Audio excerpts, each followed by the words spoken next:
Hi, this is Scott Garibay, and today we're going to be talking about Andrew Yang and choice discontentment. All right, so let's talk about this.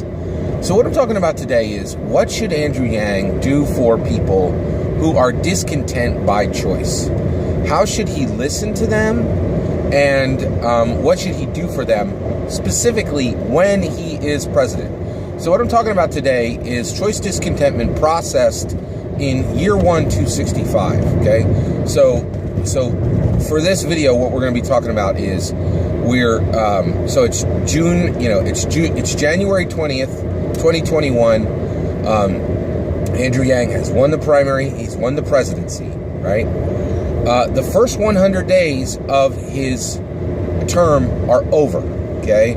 And the reason why I'm taking that off the board is the first 100 days of any presidency, this has been known for a long time, they're incredibly important. You can get done more in the first 100 days of your first year than many presidents get done in their entire term. So that time it's very carefully protected. It's only used for the most important things, right? So what I'm talking about is year 1, 265. The last 265 days of the first year, I think Andrew Yang is going to need to deal with this choice discontentment issue. So let me define it, all right? So one of the things that made me think about this was I'm a huge Star Wars fan. I always have been. I was 7 years old when I saw Star Wars in 1977. I saw it in Hira, Georgia. The theater I saw it in burned to the ground later. It's not even there anymore. But I remember the carpet was there. It was maroon. I remember the walls were yellow. That day that I saw Star Wars for the first time is imprinted on my mind and my heart. Right? It's like I'll never forget it. I'm the kind of guy who goes and sees every Star Wars movie on release day, and I will do that until the day I die. When a new Star Wars movie comes out, I take vacation, right? It's just a huge part of my life, right? So I watched Jimmy Kimmel, and not Jimmy Kimmel, he's in my mind recently. I was watching Jimmy Fallon, okay? And Jimmy Fallon had Harrison Ford on, and Harrison Ford was promoting the film Secret Life of Pets 2. And he's done some voice work into this movie, right? Now, this is one of the strangest interviews I've ever seen in my life. It's about 10, 15 minutes long, maybe 10, 12 minutes long. And it is incredibly clear that Harrison Ford does not want to be there with Jimmy Fallon. His body language, the way he speaks, his cadence, his gestures, it very much is like Jimmy Fallon is a prison guard and he is a prisoner, right? Like there's tension, there's animosity, all from Harrison Ford. Jimmy Fallon is his usual beaming, really very kind self, very friendly self, I should say. I don't know if I would put the words kind on him. He's a showman, right? So basically, but he's very friendly, jovial, so Jimmy's doing his thing, right? But it's incredible. Go ahead and take a look at the video if you get time. And it's like watching Jimmy Fallon's almost like a lion tamer, right? Like approaching Harrison Ford very, very gently, very carefully, putting his hand out, see if his hand is bitten, getting ready to snatch his hand away. And if his hand isn't bitten, then moving his whole body a little closer. I've never seen an interview like this, right? So one of the things is that you can see is that Jimmy constructs this interview far more differently than any other interview I've seen. One of the things you can tell is that Jimmy has a long list of don't, right? Do not ask about Star Wars. Do not ask about his personal life. Do not ask about, certain movies, right? And you could feel the interview like that there was a ton of preparation, that people talked that Jimmy's people talked with Harrison's people, and there was, lists and caveats, and like there was boundaries set around this interview because Harrison Ford did not want to be there, and that's the other thing is, not only is there a whole lot of tension and animosity within Harrison Ford, but as you hear him speak and as you just see his whole demeanor, he seems incredibly discontent. Like there's no joy in this person's life, right? Like he has a joyless existence at this point, right? That's my opinion, right? But if you watch it, I think you're going to see what I see, right? Like if you watch Harrison Ford, there's no idea that anything is making him happy at all, right? And there's no clues to that, right? And so it's really it's pretty incredible interview, and it's very strained and it's difficult to watch, right? So basically, this brings up the question of why is Harrison Ford discontent, right? He has millions of dollars, he has family, he has friends, he has fans. He'd be welcomed onto any country in the world, virtually. His career is still on glide. He could walk onto any set he wants, pretty much, right?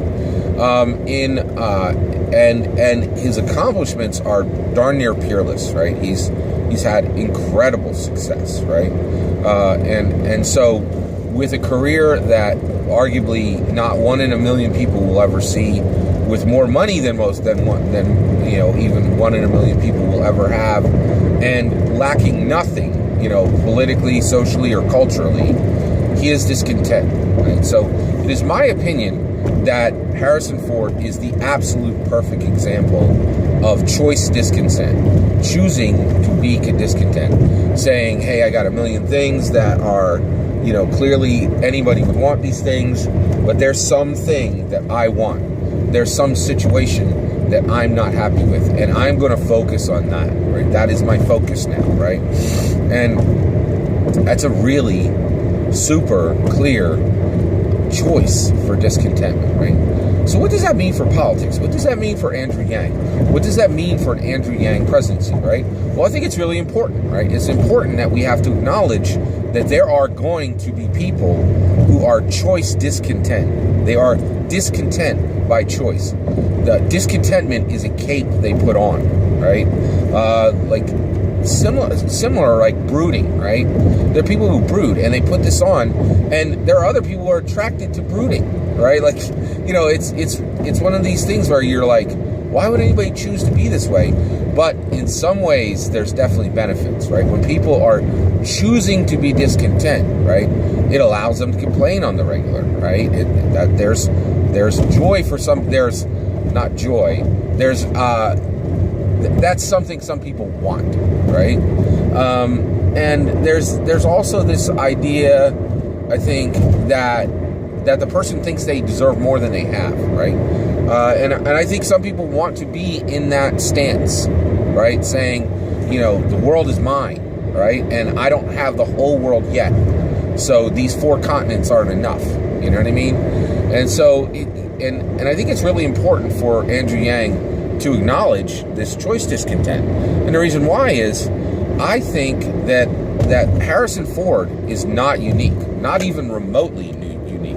I think there are quite a few people who are exactly like Harrison Ford, who are discontent by choice, right?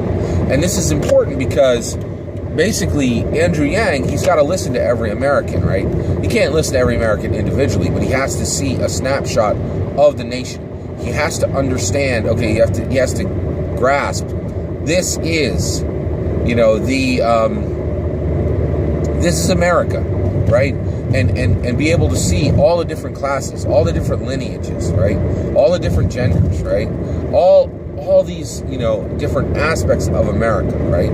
Well, one of those aspects is, in my opinion, I actually think Harrison Ford maps to 2% to 5% of Americans. 1 out of 50 or 1 out of 20 Americans, I think, are exactly like Harrison Ford. Have everything a person could need, a ton of things that most people would want, have a robust life. They have family, friends, fans, they have more than enough money, They want for virtually nothing politically, culturally, or socially, right? And yet they choose to be discontent, right? And I don't think it's a small number. It's like 1 in 50 or 1 in 20. It's 2 to 5% of the nation, right? And so when you have that, right? So one, that number becomes much bigger when you hear discontent being voiced, right? So, and especially on the internet now, we hear a lot of discontent, right? And Andrew Yang, he's a caring, kind person, and he is going to listen for Americans' discontent. He's going to say, what are the problems I'm hearing, and how do I fix them, right? Well, when you see Harrison Ford, and you realize he is not alone, there is a percentage of Americans between 2 and 5% that are just like him, and that their expressed discontent is not real and should not be addressed.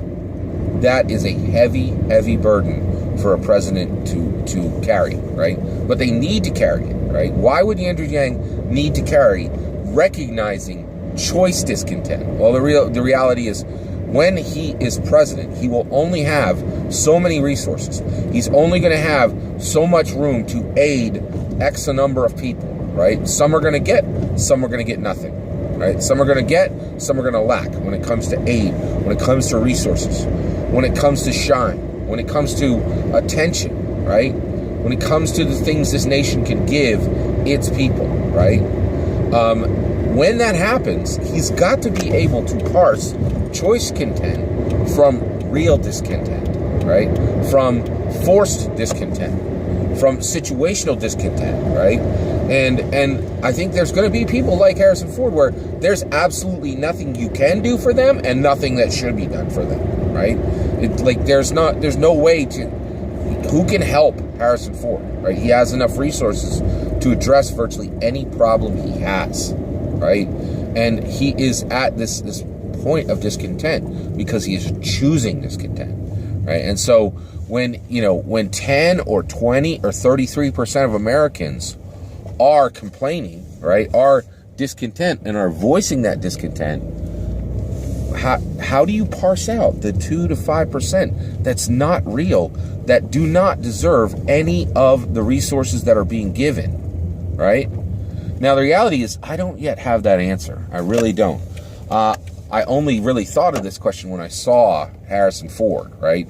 And it was very sad for me. I'm a huge Star Wars fan. And at this point in his life, Harrison Ford is just, you could tell he detests Star Wars. He hates it with a passion, right? He doesn't want to talk about it. He will bite your head off if you ask him a question about it. He did that with Jimmy Fallon, right? Like, there was a part where there are 2 parts in the interview. One of them was like, he's like, get on with it, right? And there was another part where Jimmy Fallon was telling a joke, and he looks at the audience like, oh my gosh, this joke's been going on for 2 minutes, right? The joke did go on for a long time, and then Harrison Ford told a joke. This interview was structured like nothing I've ever seen in my life. That Jimmy Fallon told a joke and then asked Harrison Ford to tell a joke, right? And the reason why was that he needed to lead Harrison Ford by the hand and get him through this. He needed to lead him by the hand and get him through this interview, because Harrison Ford so desperately didn't want to be there and was just a moments away from saying something horrific that would offend people, that would not bring any shine or goodness to Secret Life of Pets. I'm amazed they wanted him to promote the film, right? It seems like super clear that it's a paycheck gig, and it really, it was just really sad, right? And so, but I really, really feel like just seeing this, it's important, right? We can't give 5% of Americans resources out of the pot, right, for discontentment that have expressed. That's not real. That's completely by choice, right? And I think, Andrew Yang is going to need to find a way to pull resources back from that 5%, that 2 to 5%, that genuinely don't need it. And that 2 to 5%, that's going to be coming out of, what if only 15% of Americans are expressing discontent and asking the government to fix problems, right? But the reality is only 10% of that is real. Actually, literally only 2 out of 3 of the requests are real, because 5% of that 15% of discontent is coming from choice discontent, right? I know this is a really small slice of the pie of, like, you know, looking into the future and seeing what issues Andrew Yang is going to need to tackle as president, right? And the reason why I'm jumping into this and talking about it is, one, I'm so excited that we're going to have a person who genuinely cares about people. And when he hears discontent, it's going to matter to him, right, from everyone. And so for a person like that, you got to be careful, because you don't want to get taken, right? And when you have a heart of gold and you want to help anyone in front of you who appears to need help, there's got to be logic attached to that. It can't be all heart. It really can't, right? Especially, and the reason why is it's not all his resources. Andrew Yang has to use the resources of our nation well. He needs to do a good job with those resources. That is my opinion. I would love to hear your opinion. What do you think the percentage is? What do you think the percentage of Americans have choice discontent? They're discontent, but it's only really by their own choice. Their lives should, you know, be supplying more than enough for them to have joy. What do you think should Andrew Yang's response be when he recognizes choice discontent? How does he deal with those requests? I'd love to know your opinions on it. Please let me know in the comments below. Thank you very much for listening today. Please consider liking and subscribing, and have a wonderful day.